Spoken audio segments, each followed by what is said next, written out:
ako dyan. Ayoko nga. Pipilit ako dyan. Dito lang ako sa dito. Tatlo na.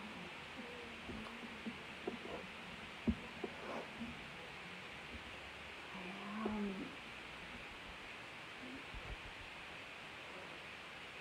Pagpapahin mo lang to.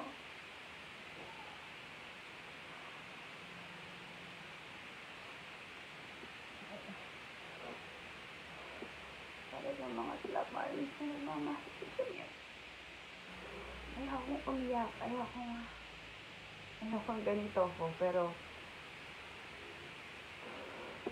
makikipagkwentuhan na ako sa inyo. So, simula nang nangyari to, hindi ko pa nalabas lahat ng sakit sa dip na dinadal ako.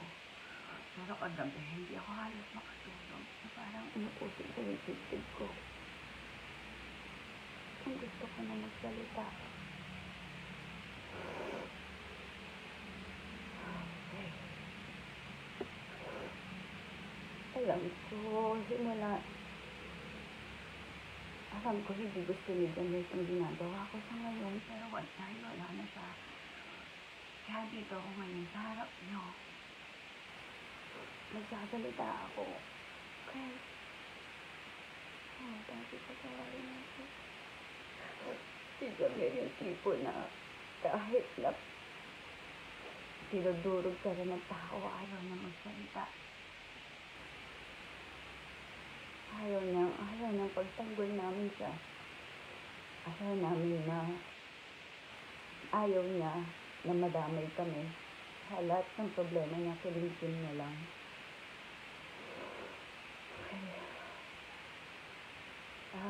Gusto ko lang mag-live dahil gusto ko lang sanang subukan na liwanagin lahat ng issue na pinukol kay Jamir. Dahil alam niyo naman, simula nang pumutok yung balita na yun, wala kayo narinig sa amin. Alam niyo naman, na simula nun, hindi kami nagsalita. Kahit na ganong pandudurog pa yung pinukol ng lahat sa amin, hindi kami nagsalita. Dahil naniniwala kami sa katarungan.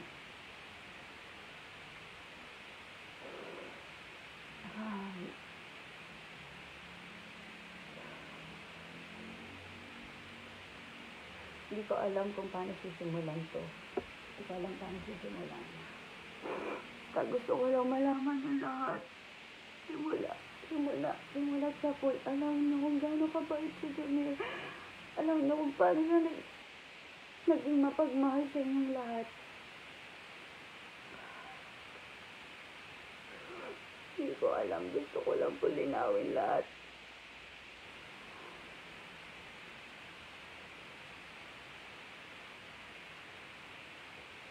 Para sa mga slap armies na naniniwala kay Jamil, maraming salamat po sa inyo. Alam ko, lahat kayo kilala niyo kung ano yung totoo. Alam ko kilala niyo kung ano yung totoong Jamil. Sa totoo lang nung lumabas yung balita, lahat kami nasaktan, lahat kami nahirapan, lahat kami umiyak. Pero gusto ko lang malaman niyo, simula nang lumabas yung balita na yan, nung unang araw pa lang, hindi na nagtalo sa sakit. Dinibdib niya lahat ng sakit sa pinukol niya sa kanya.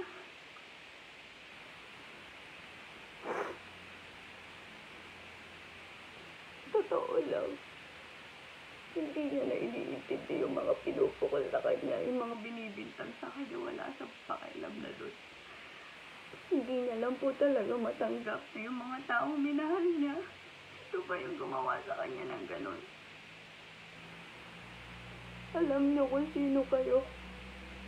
Mahal na mahal kayo ni Jamil. Pero ginawa niyo to sa kanya. Nanahimik kami. Dahil ayaw namin yung ginagawa niyo. Dahil ayaw namin yung gusto niyo na pagpiestahan at gawing sirkus ang buhay namin.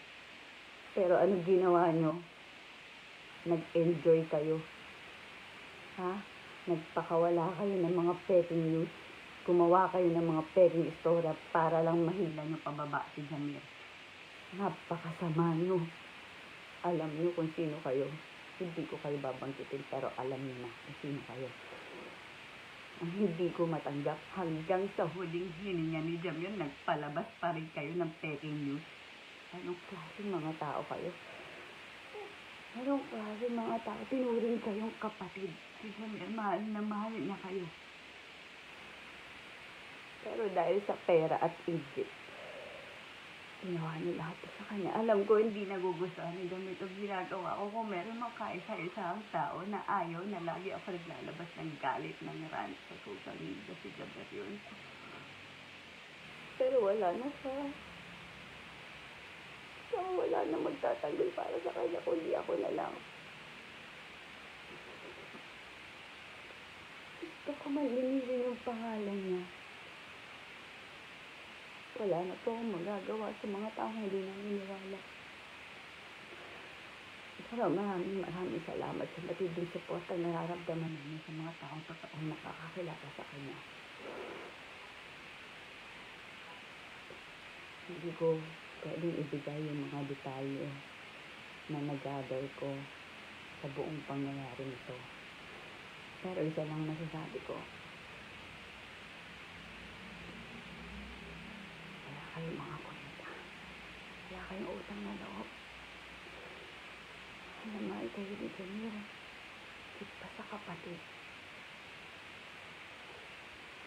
Wala kayong konsensya. Hindi niya deserve ang ginawa niya sa kanya.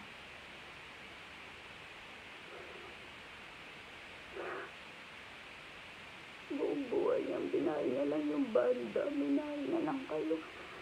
Wala siyang pinuhos sa lahat para sa inyo. Alam niyo yun sa sarili niyo. Alam niyo yun, hindi sa pera-pera. Hindi siya mukhang pera. Pera niya, binibigay niya na nga sa inyo. Naging gahaman lang kayo, kaya kayo nagkaganyan. Sa lahat ng tao, humusga kay Jamir. Sa lahat ng taong naniwala sa sirkos na pinakawala nila. Salamat po. Maraming salamat sa inyo.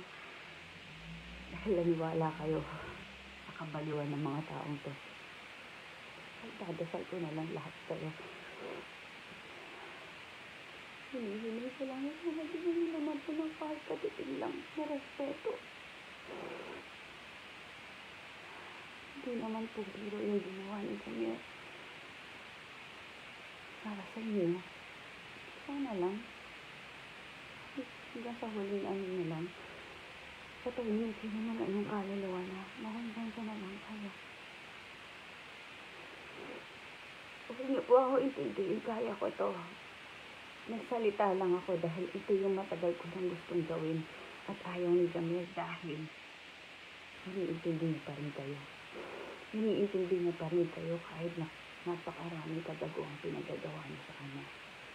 Gusto niya pa rin kayong protektahan. Kaya sinalo niya na lang ng sinalo lahat ng pinagbababati niya sa kanya. Durog na yung tao. Okay? Masaya na po ba kayo? Ha? Ito yung gusto niya, sumulat sa pool. Kaya niya ginawa yun, kaya kayo nagpalabas ng kung ano-ano. Iyon yung gusto niyo, diba? Gusto niyo mawala si Jamir, diba? O ngayon, nakuha niyo na yung gusto niyo. Sana masaya na kayo, ha? Ito po ako kung medyo nagiging emotional ako. Parang gusto ni Jamir to. O talagang lumaban para sa kanya.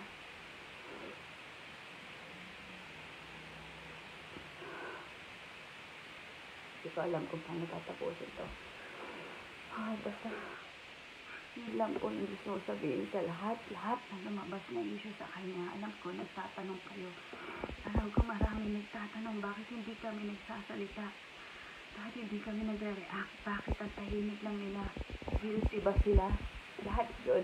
Dinibdib namin lahat yun. Kaya nga nagpakamatay yung asawa ko eh. Dahil gusto sa ginawa niyo eh. Dinibdib namin lahat yun. Dahil umasa kami, lalabas ang hostilya. Ito lahat na nakakakilala kay Jamil, alam niyo yung totoo. Maraming salamat sa lahat ng naniwala. Sa lahat ng hindi bumitaw. Mahal namin kayo. At yun sa mga nagpasakot sa kademonyohan.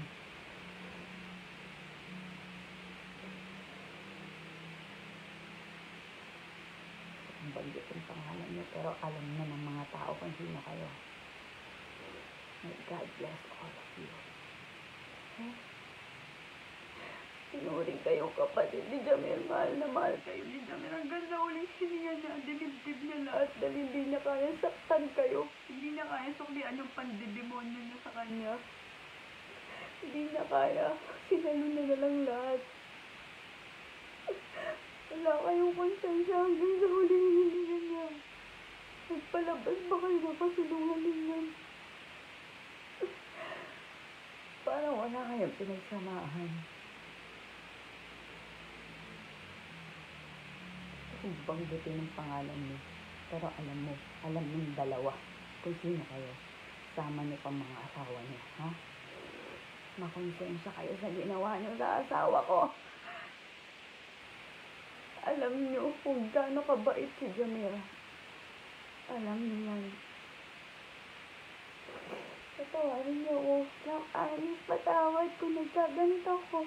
Kasi pinili ko lahat to dahil ayaw ni Jamir na magsalita ako. Gusto niya saluhin niya lang lahat. Pero matagal na gusto ko siya ipagtanggol pero ayaw niya. Wala na akong magagawa. Sinira na siya. Sira na siya. Okay.